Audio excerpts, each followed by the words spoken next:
meditação, nós leremos o capítulo 120 do livro Pão Nosso, que se intitula Conciliação.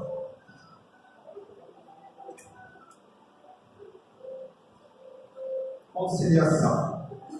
Concilia-te depressa com o teu adversário enquanto estás no caminho comum, para que não aconteça que o adversário te entregue ao juiz e o juiz te entregue ao oficial de justiça e te encerre na prisão. Palavras de Jesus, que estão no capítulo 5, versículo 25 de Mateus. Muitas almas enobrecidas, após receberem a exortação desta passagem, sofrem intimamente por esbarrarem com a dureza do adversário de ontem, inacessível a qualquer conciliação. A advertência do Mestre, no entanto, é fundamentalmente consoladora para a consciência individual. Assevera a palavra do Senhor: concilia-te, o que equivale a dizer: faz-lhe tua parte. Corrige quando for possível. Relativamente aos erros do passado, movimenta-te no sentido de revelar a boa vontade perseverante. Insiste na bondade e na compreensão.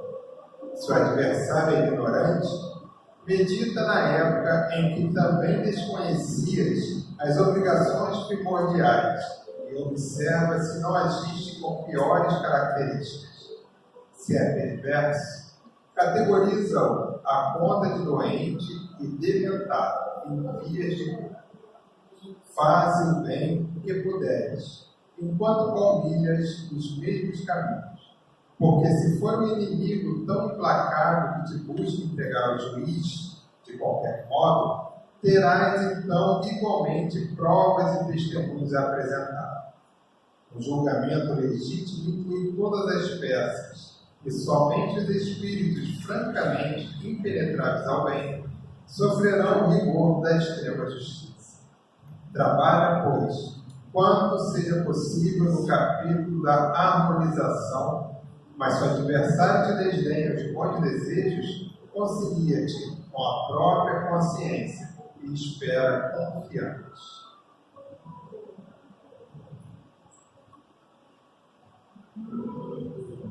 Unamos então em prece, agradecendo a Jesus, agradecendo ao Pai amado pela oportunidade, Senhor, de aqui estarmos em mais uma reunião, onde poderemos, Senhor, aprender um pouco mais dos seus ensinamentos, daquilo, Senhor, que necessitamos, que nos leva à tua moral.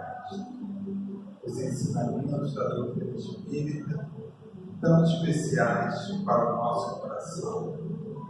Auxilia, Senhor, a cada um de nós, para que estejamos assim, com os corações, com as nossas almas abertas, para aprendermos um pouco mais. Auxilia também, Senhor, nosso amigo que fará a exposição dessa noite, para que ele consiga, Mestre, absorver aquilo que nós necessitamos aprender hoje. Muito obrigado, Jesus, que possamos assim, em seu nome, mas acima de tudo, Mestre, em nome de Deus, darmos por iniciar mais uma reunião nesta casa de luz e verdade. E agora nós teremos ainda um momento super especial na nossa noite, o nosso teatro. Estamos prontos? Será o tema Afetos no Lar.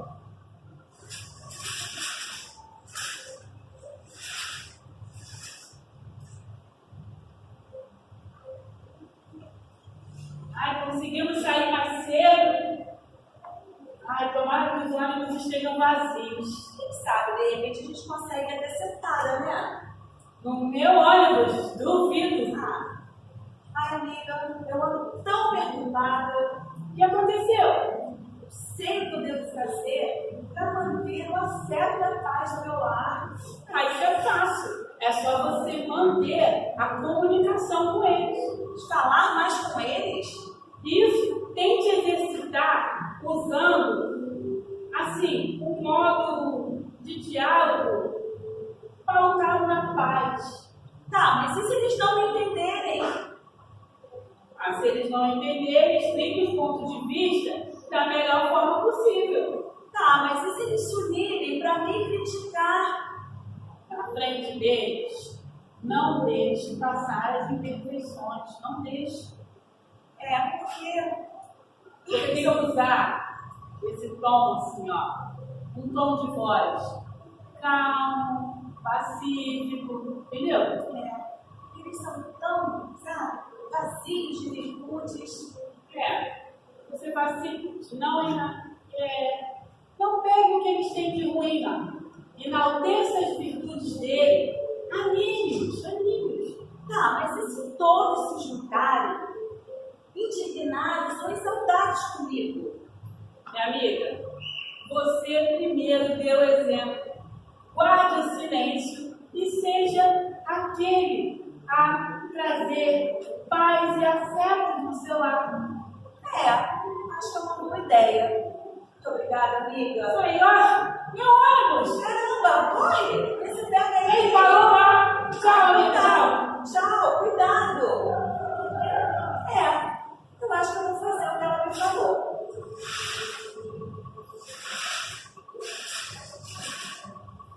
Meus amigos, nós vamos agora convidar o nosso irmão Júlio Antônio, que vai fazer a exposição na noite de hoje. O amigo é da Associação Beneficente Espírita Bezerra de Menezes, fica lá em Campo Grande, agora o Pedro Moretti, bem alguém, e vai abordar o tema Exercícios de Paz no Lar, que está continuando o quinto mês do projeto educativo doutrinário. Nós estudamos a paz promovendo o bem. Boa noite, eu sou o Júlio. Durante muitos anos frequentei e trago ainda no coração a congregação espírita cristã. A última vez que estive aqui era frequentador e trabalhador da casa. Hoje, por circunstâncias profissionais, a famosa falta de tempo, nós estamos juntos agora ao grupo de trabalhadores da BBM, que fica ali em Guaratiba, começando ainda toda uma aproximação, um trabalho bem mais tranquilo dentro ainda dos limites, porque ainda não conseguimos aquele tesouro tão querido que eu quero, a gente se dedica um pouquinho mais. Trago o abraço do 28º seu, trago o abraço também daqueles trabalhadores e daquelas trabalhadoras que conviveram durante muitos e muitos anos, trabalham até hoje, em alguns momentos, aqui fazendo esse intercâmbio dentro do antigo ramal de Santa Cruz, como se falava, e hoje me trouxeram um presente e, até certo ponto, um compromisso bem, assim, importante. Porque o nosso tema de hoje é exercícios de paz no lar. Para a gente falar de exercícios de paz no lar, a gente tem que tomar consciência da importância de se construir um lar, de como se constrói um lar. E aí, inicialmente, a gente não tem como pensar ou não tem como não refletir sobre a seguinte questão: como está alicerçado o meu lar? Será que eu possuo um lar? Ou será que eu estou convivendo e deixando o contrário do que foi falado no teatro aqui, na esquete? Será que eu estou deixando o que nós temos que melhorar sobrepor o que nós já temos de bom? Então a gente vai vendo devagar, a gente vai vendo com bastante calma, porque esse tema aqui é a apresentação dele, o magnífico professor, dentro da Certificada Musicalidade Santa Cruz, o 5º mês do projeto educativo doutrinário, diante hoje do meu nome, só para a gente situar. A mensagem que dá origem, que dá o título da nossa palestra, do nosso estudo de hoje, está presente no livro Vereda Familiar, que foi editado pelo espírito Teresa de Bridas, ao nosso querido José Raul Teixeira, trabalhador do outro lado da poça, ali na região de São Gonçalo, Niterói e Redondezas. E aí, curiosamente, a gente começa analisando o vereda. Porque vereda, de uma forma simples, nós encontramos alguns significados. Vereda pode ser uma vegetação em um determinado local, como também pode ser senda. E quando fala da senda, já dá a entender um pouquinho para a gente a questão dos exercícios de Pai Noel. Porque é prática, porque é exercício, porque é tarefa, porque é contínuo, é constante. E em determinados momentos é um pouco complexo, porque nós estamos falando de um convívio onde são vários espíritos reunidos com alguma vivência, ou iniciando uma vivência junto àquele grupo, com questões a resolver. E, como dizem os antigos, nem todos os espíritos da mão são iguais. Muito menos nós, componentes de uma família, formadores de um lar. E aí, sempre que nós vamos começar, a gente sempre vai muito mais próximo da raiz, da fundação da casa, mas agora não é a nossa casa como lar. A gente vai buscar nas origens. Então, tem algum texto, tem algumas citações aqui, mas é mais como roteiro, como posicionamento de quando eu estiver falando aqui junto com vocês.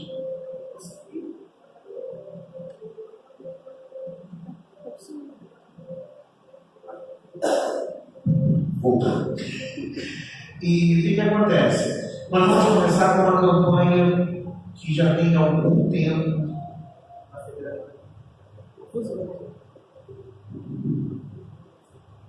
Algum tempo. Pode tirar, Pode tirar? Ai, que já vem acontecendo há algum tempo, capitaneado pela Federação Espírita Brasileira. O melhor é viver em família. Aperte mais esse laço. Já começamos a ver que não é um projeto de agora. A gente já começou a ver que não é uma situação distante.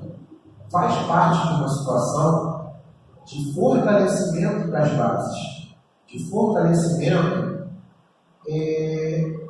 não só da sociedade, mas do indivíduo. Eu, como espírito, na minha bagagem, trago algumas coisas e compartilho com alguém que está muito próximo de mim, para que eu melhore também aquilo que eu estou trazendo. Eu não trago só bagagem positiva.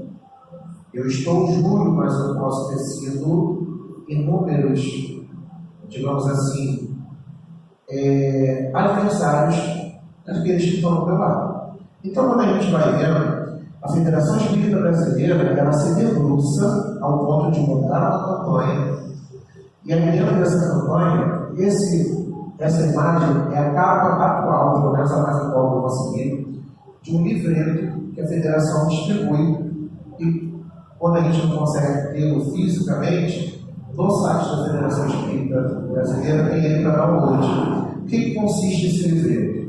É mais ou menos 41 páginas, onde é uma coletânea de textos, de fragmentos, tanto das obras básicas da codificação, livro dos Espíritos, do Evangelho, mais especificamente falando, mas ele também traz mensagens de cunho assim, voltado para a reflexão do nosso papel no lar, da necessidade de se manter no lar equilibrado, no máximo que a gente puder. E aí, o que acontece nisso? Para a gente começar, logo no início, tem uma citação de Emmanuel no livro Vida e Sexo, que veio até nós pelo trabalho de Chico Xavier. E a citação é: de todos os institutos sociais existentes na Terra, a família é o mais importante do ponto de vista dos alicerces morais que regem a vida. De todos os institutos sociais. E aí a gente começa a ver um pouco da importância do ambiente familiar equilibrado. Nós costumamos brincar com alunos, alunas, cotidiano da escola, E quando a gente convoca o responsável, convida o responsável de aluno para conversar, a gente percebe muito do aluno como responsável. E aí a gente geralmente brinca para suavizar a situação de que a fruta não vai mais no pé. E aí a gente consegue perceber o nosso papel. Olha a importância que nós temos como pais, mães, filhos, filhas, avós e avós. O que nós compartilhamos na nossa casa, a gente espalha para a nossa sociedade. Então, é um trabalho de formiguinha que começa no formigueiro. Não começa só coletando. Começa ali no formigueiro, porque vai ser ali que essa formiguinha vai aprender a lidar com as outras. E aí, nós temos a noção exata da nossa responsabilidade quando a gente chega no livro dos Espíritos. Tem uma citação, a resposta da questão 764, que fala que os laços sociais eles são necessários para o progresso. E os de família mais apertados tornam os primeiros. Ou seja, quanto melhor eu me desenvolvo em família, não estamos dizendo aqui na santificação imediata e engolindo todos os percalços, fingindo não estar vendo, não. Nós estamos falando do esforço que a gente faz para apertar o nosso laço lá de casa.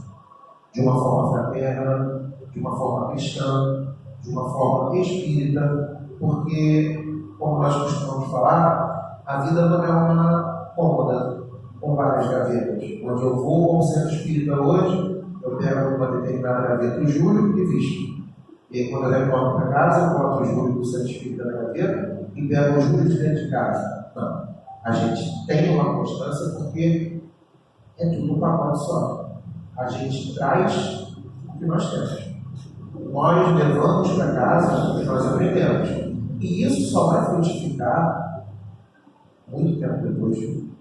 Então, nós estamos diante de um trabalho que faz parte de um planejamento muito maior do que a gente imagina. Não é só um período de reencontro, de formar um lar. É um momento de, digamos assim, receber um objetivo que você, dentro do planejamento, pediu e foi atendido. Quando tem a questão da lei da natureza, os homens aprendessem a amar-se como irmãos. Irmãos, não colegas de trabalho, não vizinhos, não parceiros, não companheiros, irmãos. Ou seja, o lar surge como uma célula inicial, digamos assim, da compreensão da fraternidade necessária para a gente conviver em sociedade como irmãos. E a gente começa a perceber dentro do lar, por exemplo, que nós temos muita coisa para melhorar. E aí, quando a gente consegue trabalhar esse sentimento, a gente consegue trabalhar um pouquinho mais a paciência, o respeito, a tolerância, as diferenças do irmão, que não é o seu familiar. Questão 775. Qual seria para a sociedade o resultado do relaxamento dos laços de família? Uma recrudescência do egoísmo. Ou seja, o que nós podemos interpretar como relaxamento dos laços, o afrouxar desse laço? É quando você se torna indiferente em algumas situações, intolerante em outras, questionador ao extremo de ser grosseiro, ignorar ao ponto de fazer doer a solidão dentro de uma casa. E isso é um egoísmo, porque você não está vendo quem está ao seu redor, você está vendo o seu interesse. E uma das coisas que nós aprendemos muito, quando a gente ouve falar da EMESC, passa o filme na cabeça, o período de Enneagrama, com BR, com GED. Quando as coisas que a gente aprende nesses encontros, é que todos nós somos espíritos a caminho da evolução. E a gente começa a suavizar a visão do outro quando a gente entende que ele também é um espírito a caminho da evolução. A gente vai começar, digamos assim, a cobrar menos, a ser um pouco mais leve na fala. É complicado? É muito complicado. Mas toda vez que nós não conseguimos, infelizmente, é que a gente está sendo um pouquinho egoísta. Por mais que o outro esteja equivocado, é aquela questão do entendimento. Como nós vimos ainda agora, tão bem representado na representação teatral.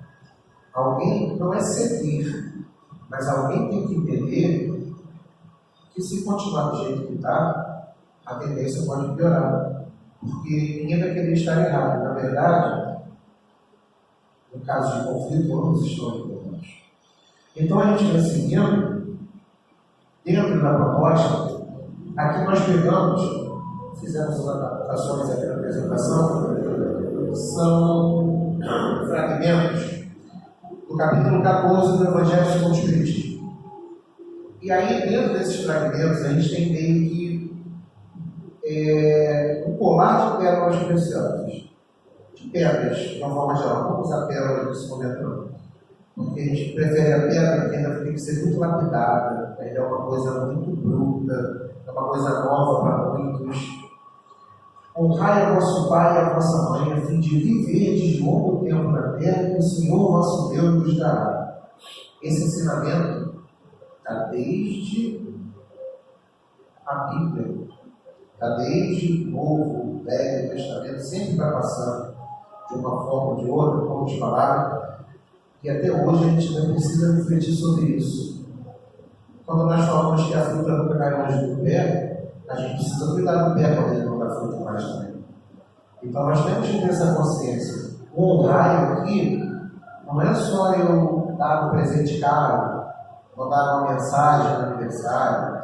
O honrar, nós podemos ver por dois lados. O primeiro lado é cuidar quando precisa, e esse precisa é com o passar do tempo, todos nós precisaremos. E o honrar também entra naquela situação da escola de novo. Aonde eu vou, eu levo meu pai e minha mãe. Então, dependendo do que eu estiver fazendo, ali tem um pouco do meu pai e um pouco da minha mãe.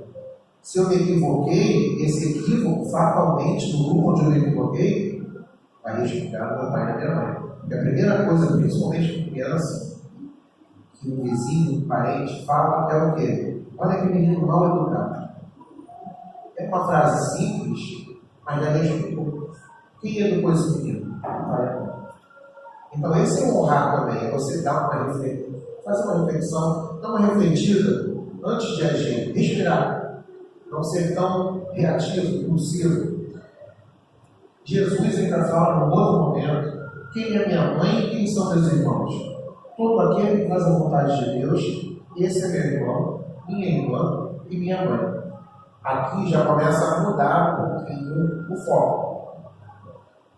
Necessariamente, nós temos dois tipos de laços: o sanguíneo e o que tem pelo afeto do Espírito.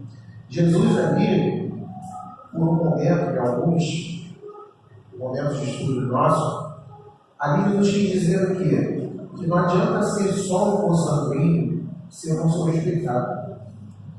Ele é verdade de Maria. Mas em relação a alguns estudiosos, no estudo deles, os irmãos atribuídos à família de Jesus, eles são um pouco, digamos assim, contrários às práticas do Cristo. E aí, diante de uma assembleia, dentro de um trabalho, ele pergunta: não é só porque se frequenta, saiu do seio da minha família, que é meu irmão. É irmão por força da genética, mas não é irmão na força do ideal. Então aí ele já começa a abrir a vertente para fora daquela célula inicial do lado, já começa a expandir na sociedade. E logo embaixo, nós já temos que os laços de sangue não criam forçosamente os liames entre os espíritos. O corpo procede do corpo, mas o espírito não procede do espírito. Ou seja, apesar de eu estar filho dos meus pais, necessariamente eu não preciso nem ter tido muita ligação afetiva com eles para estarmos juntos. Não foi o corpo deles que gerou o espírito que está vendo. Nós estamos reunidos no propósito de melhoramento. tanto eles, quanto eu, quanto quem quer que venha fazer parte desse grupo familiar. Seguindo mais um pouquinho, não é o pai quem cria o espírito do seu filho, ele mais não faz do que ele fornecer o invólucro corpóreo, cumprindo-lhe, no entanto, auxiliar o desenvolvimento intelectual e moral do filho, para fazê-lo progredir. Agora começa a botar um pouquinho cada qual na sua posição. O pai, mesmo não criando, não gerando aquele espírito, ele tem um papel importantíssimo, que é o quê? Educar, instruir, orientar. Por quê? É ele quem vai conduzir a melhoria, pelo menos mostrar o caminho da melhoria para aquele espírito que está ali presente. Independente se tem um relacionamento tranquilo ou não, o papel dele é orientar. Por quê? Porque a progressão do filho passa pelo trabalho do pai. Não são os da consanguinidade os verdadeiros laços de família, e sim os da simpatia e da comunhão de ideias, os quais prendem os espíritos antes, durante e depois de suas encarnações. Já começa a abrir mais um pouquinho. Necessariamente, aqueles que eu tenho afeto não estão como meus irmãos, como meus pais hoje. Pode ser alguém que eu conheci no serviço que eu iniciei semana passada. Pode ser alguém da vizinhança da casa que eu me mudei pouco tempo atrás. Aquela simpatia sem um motivo aparente, aquela vontade de estar próximo, aquela, digamos assim, divisão de ideais que você pensa. E o que acontece com isso? Só está te mostrando que nós estamos nesse lar, nesse momento. A tendência desse lar é se ampliar para o tamanho do universo. Porque cada vivência agrega valores e sentimentos. E dentro desses sentimentos nós vamos desenvolvendo outras qualidades, conhecendo novas experiências. E nessas novas experiências, outros espíritos ao nosso redor. Alguns já companheiros de várias sendas, lembrando o título do livro, mas também alguns que, além de companheiros das sendas anteriores, nós nos equivocamos com eles no caminho e alguns ainda cobram, ou nós ainda cobramos. Então a gente tem que ter essa ideia de que o lar é o reinício. Não vai apagar tudo que passou, mas é o início de uma caminhada que poderia ter estar um pouco mais além. Ela vai reiniciar o ponto onde ela precisa se limitar. É como se fosse um atleta, aproveitando o espírito olímpico, que agora chegará com a Paralimpíada. É como se o atleta caísse no meio da corrida, alguém o socorresse e ele quisesse continuar a corrida onde ele parou. Ele não volta, ele estaciona. Então ele vai estar convivendo com aqueles ali, ele pode chegar em último, mas nesse momento já não importa o posicionamento, não tem mais uma disputa, existe a caminhada. E nessa caminhada todos vão seguir juntos. Há, pois, duas espécies de famílias: as famílias pelos laços espirituais e as famílias pelos laços corporais. Duráveis, as primeiras se fortalecem pela purificação e se perpetuam no mundo dos espíritos, através das várias migrações da alma. E nessas migrações da alma, nós vamos fortalecendo esses laços através de lares e lares que nós vamos compor. Nós não vamos entrar em detalhes, ampliar mais o estudo em relação à família universal. A gente vai voltar um pouco para a nossa vereda, porque para você ver o todo, a gente tem que ver essa partículazinha dentro de casa. E muitas das vezes a gente pula etapas. A gente tem a tendência de buscar a resolução mais rápida. E às vezes a resolução mais rápida é aquela resposta atravessada. Às vezes a resolução mais rápida, em alguns casos, para algumas pessoas, é um tipo de agressão. É sair de casa, é ofender aquele que está ali ao lado, e sem recordar dos momentos que viveram juntos, da necessidade de que estão ali, porque uma das coisas que nós temos que ter essa noção é que isso não é só para os espíritos, é para todos. Nós temos a noção. Então, aqueles que talvez não tenham ainda uma noção da vida futura, de que a vida continua, ele vai fazer muito ligado à matéria. Mas nós já temos essa noção. Nós já temos a ciência de que estamos por aqui, poderemos voltar ou ir para outro momento. É uma sequência. Aqui não é o fim, aqui é o caminho. Então, o nosso papel é um pouquinho mais, digamos assim, delicado, porque a cobrança é maior que a inutilidade, nós já temos essa noção. Então, o que vamos vendo nessas sequências? Deus não dá prova superior às forças daquele que a pede, só permite as que podem ser cumpridas. Pediu, foi aceito, conseguiu colocar em prática, você consegue. Então não existe digamos assim, a situação do apetite. Dá para recuperar. Todo dia amanheceu uma nova oportunidade. Porém, voltamos a falar, ainda por algumas situações nossas, talvez para não nos complicarmos mais, nós tomamos outros tipos de atitude. Mas o lar, que nós estamos falando aqui, não é só necessariamente homem e mulher, pais e filhos, lar de uma forma geral. Hoje nós vivemos um tipo de reunião familiar que, apesar de nós, dentro de um contexto de a sardinha para a nossa disciplina, dentro de um contexto histórico, nós queremos cada vez mais nos aproximar do padrão, digamos assim, europeu, estadunidense. Mas a nossa família hoje tem um padrão mais ligado aos indígenas do que a gente pensa. Porque o nosso lar hoje não é mais pai, mãe, filho e filha. A nossa casa, o nosso ambiente, hoje reúne avós e avós, tios, sobrinhos. Por mais que não seja numa mesma casa, mas talvez no mesmo terreno. E era assim que os indígenas vivem até hoje. É uma vida de comunidade coletiva. Então não é uma família distante, é uma família em que os compromissos estão ali presentes para hoje da luz. Nós não podemos perder essa ideia de que o lar é uma vereda, o lar é uma senda, o lar, como um amigo nosso fala, é o lar oratório. É onde nós vamos ter um contato com algumas situações que vão nos preparar para o mundo exterior. A criança, ela aprende no lar, por exemplo, que não deve seguir um estranho, conversar com um estranho, e vai levar isso para quando ele for sozinho, pela primeira vez no colégio. Dentro da família, você vai sempre colocar o que não é seu, você não pega, no máximo você pede.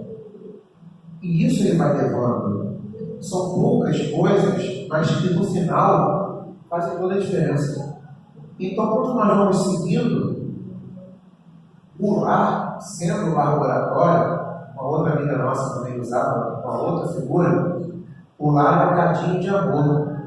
Só que o cadinho não é o cadinho, é o cadinho peneira, que separa o ouro do ouro de touro, da areia, da sujeira. Então é o lar que vai peneirar as suas imperfeições. É ali que você vai aprender o que é ser honesto. É ali que você vai aprender que você não pode, por mais que você esteja com a verdade ao seu lado, você não pode falar de qualquer jeito. É lá que você vai aprender a respeitar tanto o menino quanto a menina. É lá que você vai aprender a respeitar o próximo como alguém que também pode errar. É lá que você vai aprender um monte de coisas que você vai usar na vida adulta e vai usar durante toda a eternidade.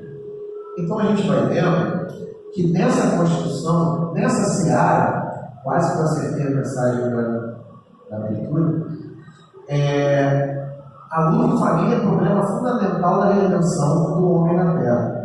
Como seremos benfeitores de 100 ou 1000 pessoas se ainda não aprendemos a servir 5 ou 10 criaturas? esta indagação lógica que se estende a todos os discípulos sinceros do cristianismo. Agora começa aquele leve chãozinho. O Júlio está aqui falando para pessoas que ele já conhece há anos, para pessoas que ele está vendo pela primeira vez agora, para pessoas que ele já passou por inúmeros lugares e nunca sonhou que viria aqui e assistiu. Mas o Júlio casa, ele tem que ter um tratamento próximo desse tratamento que tem aqui. Por quê? Não é porque eu conheço meu filho, minha filha, minha esposa, que eu vou chegar para eles e falar de qualquer jeito. Do jeito que eu tenho que tentar, igual se acabasse o estudo de hoje, na leitura inicial e no teatro, o estudo era feito. Porque é exatamente isso. A gente tem que tomar muito cuidado. O próprio texto, Teresa de Brito, coloca com muito cuidado para a gente não ser tirano dentro de casa. Para a gente não ser aquele ditador dentro de casa. Se você pegar no Evangelho, textos que falam também sobre a família, é próximo disso. A gente falar com cuidado, porque a gente tem palavras que viram verdadeiros dardos venenosos. Às vezes, seu filho, sua esposa, seu marido, eu vou tentar um projeto novo. Para quê? Para abandonar no meio? Às vezes a pessoa estava precisando, pô, vai lá, te ajuda. E quando você fala assim, vai perder tempo. Por exemplo, nós também trabalhamos na educação de jovens adultos. Eu tenho algumas turmas com algumas pedrinhas preciosas ainda no burilamento ali, mas que passam por isso o tempo todo. Professor, desculpa, eu cheguei atrasado porque eu tive que convencer o meu esposo da necessidade de eu estar aqui hoje. Professora, desculpa que eu cheguei tarde porque eu tive um problema com a minha irmã e aí eu demorei a chegar porque eu tive que resolver primeiro. Então, assim, a chance às vezes vem, mas nem todos percebem. O cadinho é lá. Igual a gente fala para eles, fora da escola tudo é atrativo. Do futebol, a novela, da festa, ao culto, à missa. E dentro da família a mesma coisa, tudo é atrativo. A televisão é mais atrativa do que uma conversa em família. O celular é mais atrativo do que uma conversa em família. Às vezes uma saída é mais atrativa. E aí aquele laço vai ficando frouxo. E aí daqui a pouco a gente está convivendo com pessoas que você não conhece na essência, porque você se afastou. Você vai para uma mesa de café da manhã, onde a mesa está iluminada. Cada um com uma luz no rosto, porque estão todos com o celular na mão. Tomando café, você vai para o que está comendo, aquela coisa automática, mais tarde eu estou aqui. É um afastamento, o laço está sendo desfeito, está sendo bem levemente desfeito. E aí tem os atrativos. Hoje eu vou demorar a chegar, porque toda noite tendo uma briga, então eu vou bem devagar, vou deixar todo mundo entrar no trem, ou pegar o trem mais vazio. Ou então, não, eu vou ajudar lá na casa espírita, eu preciso de muita ajuda lá. Júlio, vai embora. Não, está tudo bem, estou ajudando aqui, é bom que eu não me estresse. Então, assim, a gente vai invertendo valores e esquece de cuidar lá do nosso cadinho. A gente quer ser ouro, mas não quer separar a pedra que está no meio. Então, quando a gente vai vendo isso, Emmanuel, de novo, quando ele fala que os estabelecimentos de ensino propriamente do mundo podem instruir, mas só o Instituto da Família pode educar. É por essa razão que a universidade poderá fazer o cidadão, mas somente o lar pode edificar o homem. Eu posso estar fazendo mestrado, ser PhD, ter 8 faculdades, ter o meu negócio próprio, trabalhar para mim mesmo, ter uma pessoa maravilhosa do meu lado, aquela coisa toda, mas se eu não solidificar as relações pessoais dentro da moral cristã, a qual eu sigo, estudo, sou mais um estudioso que mora com o público de vocês. E aí vira aquela coisa do cadinho que não está mais sacudindo, tudo junto ali. ouro, pedra, lixo. E como é que você vai cuidar disso? Então nós nos deparamos dentro do lar, dentro da senda, dentro da vereda que se for levar para o lado da vegetação, se a gente não cuidar da vegetação, ela morre. Então não adianta nada ter um campo verde maravilhoso no seu lado, se você não cuida dele, se você não faz a limpeza necessária, se você não tem a conservação dentro do que você pode fazer. Então, dentro desse contexto, a Teresa de Brito traz exercícios de paz no lar. É exatamente isso. Exercício não está pronto. Você não vai chegar lá e falar assim: nossa, fiz uma palestra, gostei muito, adorei, revi amigos, vou para casa e aí aquele pozinho mágico modificou tudo. Não. Eu assisti uma palestra muito legal. Vou chegar em casa agora e vou botar em prática muito tranquila. Não. Porque nós ainda erramos. Nós ainda nos equivocamos. E dentro desses equívocos ainda a gente ainda se leva por posições vaidosas, por posições egoístas, por posições orgulhosas. Exemplo, errei, vou pedir desculpa. Vou dar um tempinho para a pessoa esquecer. Olha só, ninguém aqui faz, ninguém passou por isso uma vez na vida. Deixar a pessoa esquecer, aí depois chega assim: hoje tentou, né? Depois de uns 3 dias você fala com a pessoa: fez frio, semana inteira hoje está quente, né? Eu vou comer agora um lanche, você quer? Não quero. Aí acha que aquilo ali foi um pedido de desculpa. Mas quando a pessoa erra, que é quase um pedido de 3 vias, carimbado, mandado por e-mail, alguma coisa do tipo. Mas não estamos cuidando do lar dessa forma. Errei, te peço desculpa, refleti, vi que não era bem assim, tudo que você falou, você estava com razão, porém eu não concordei disso. Isso é o diálogo. Esse é o cadinho. Ninguém vai chegar em casa agora e falar assim: meu lar é maravilhoso, eu sou ótimo, por isso eu não erro. Algo de errado não está certo. A gente vai chegar em casa e falar assim: eu erro, você também erra, mas nós nos amamos e a gente vai tentar errar menos ou não errar. Porque a gente tem um propósito, a gente tem uma sequência muito além desse lar que nós estamos. É difícil. Exercícios de paz. Para a gente ter uma ideia, quando eu falo exercício, se for na sala de aula, uma lista de tarefas.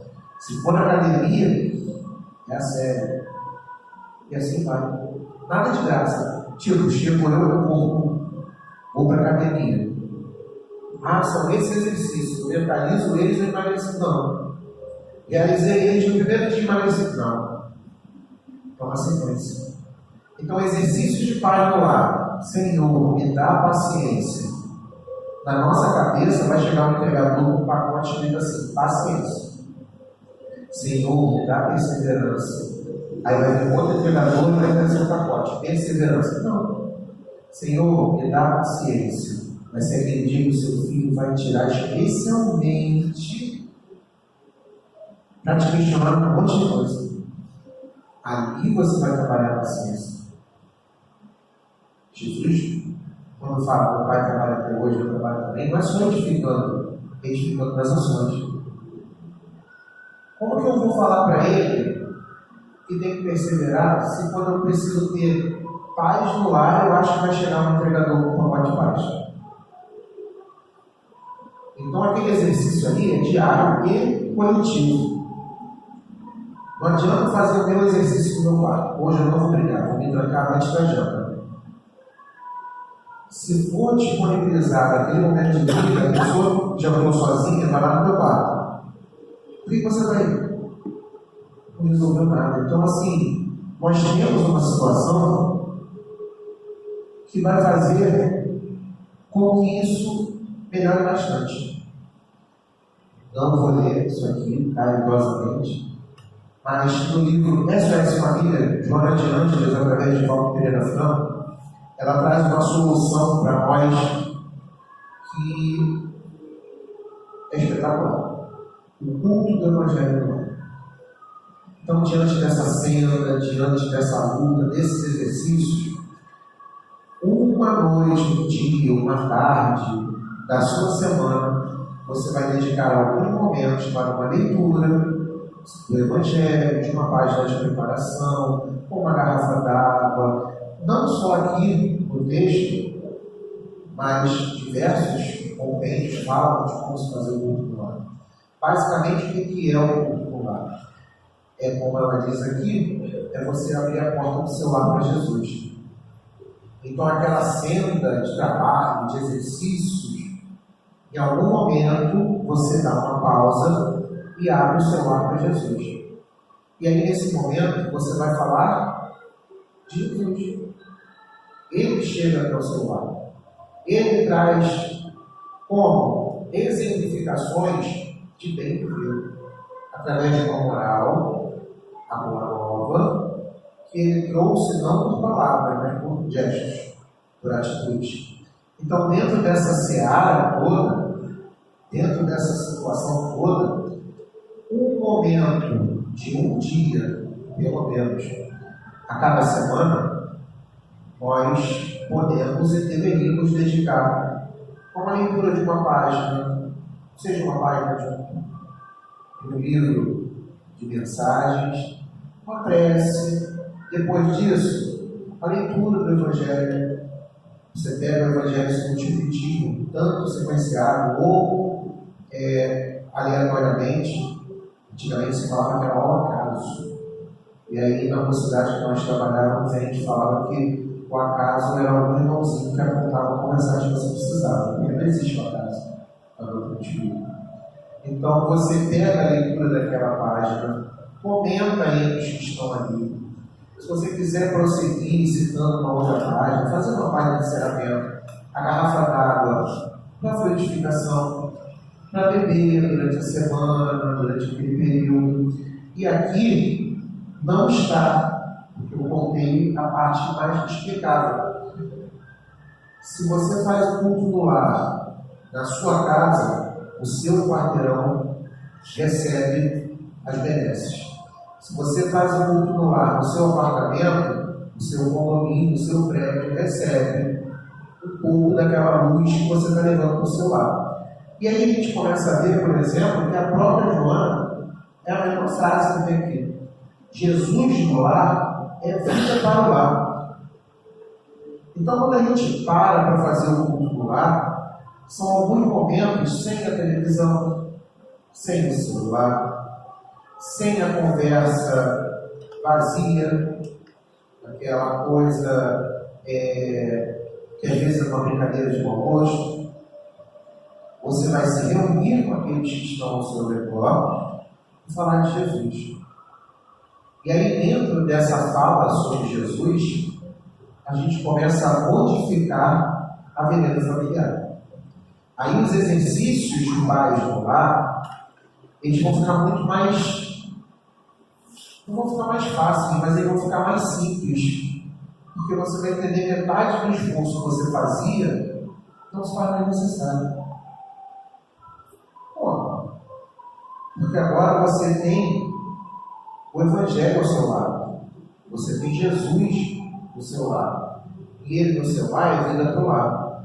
E aí esse exercício fica leve, porque ele falou uma vez sobre o fardo, sobre o jugo. E com ele fica mais leve, fica mais suave. Então nós vamos nos deparar com uma mudança de visão, de vibração, de entendimento.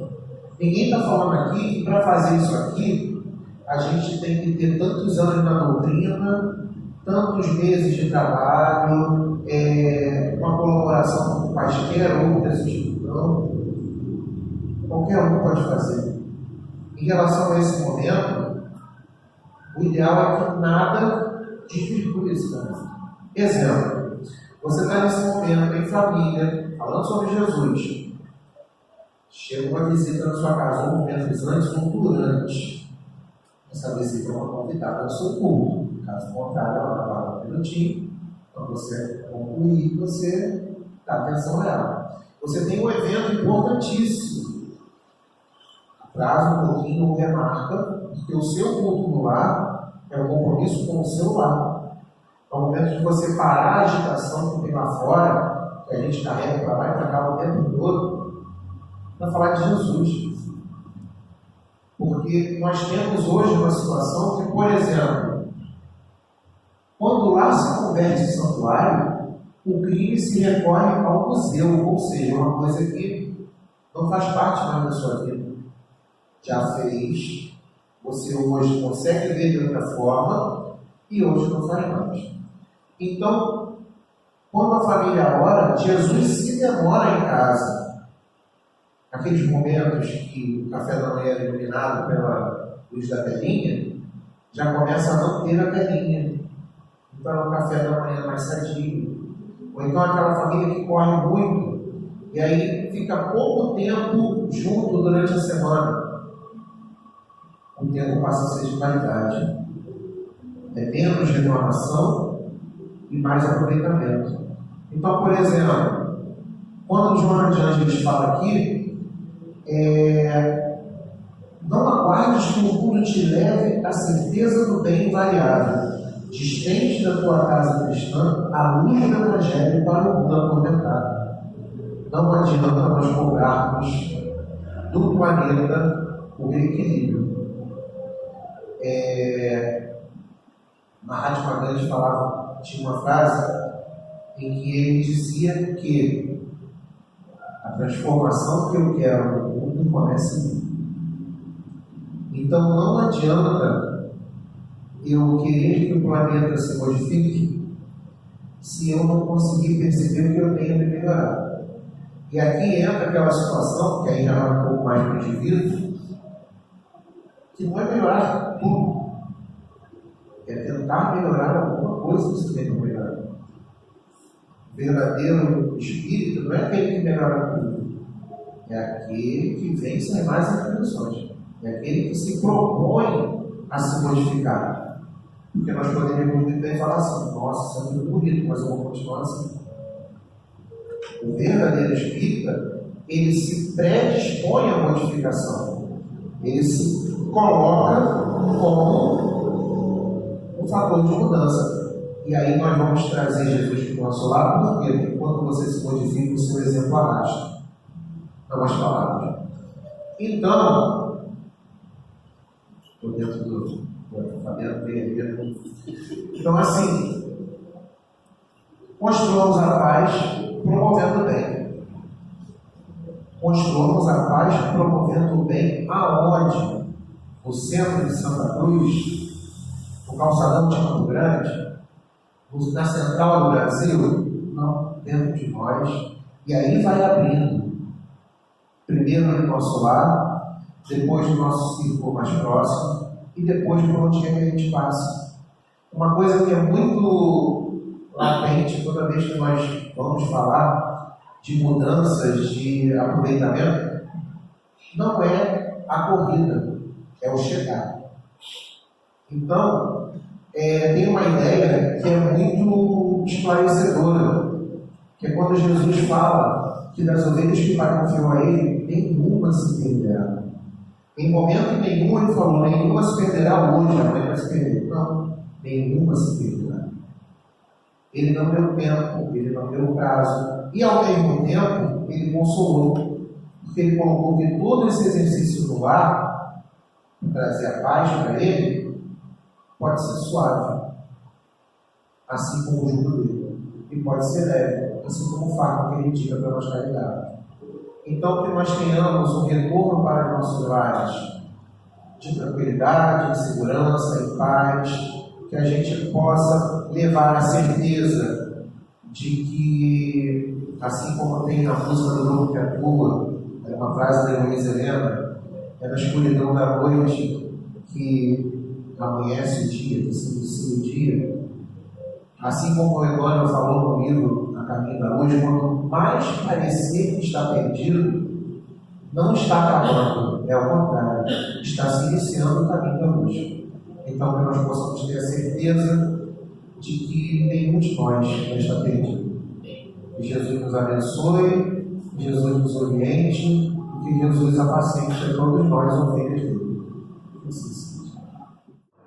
nesse clima de harmonia, onde percebemos vibrações positivas, possamos assim continuar em prece, agradecendo a Jesus, nosso Mestre amado, por tantas lições, Senhor. Auxilia-nos, Mestre, a retornarmos aos nossos lares, na sua santa e abençoada paz, mantendo, Senhor, em nós essas boas vibrações e a tua harmonia, procurando, Senhor, colocar em prática aquilo que aprendemos hoje de tantas formas diferentes,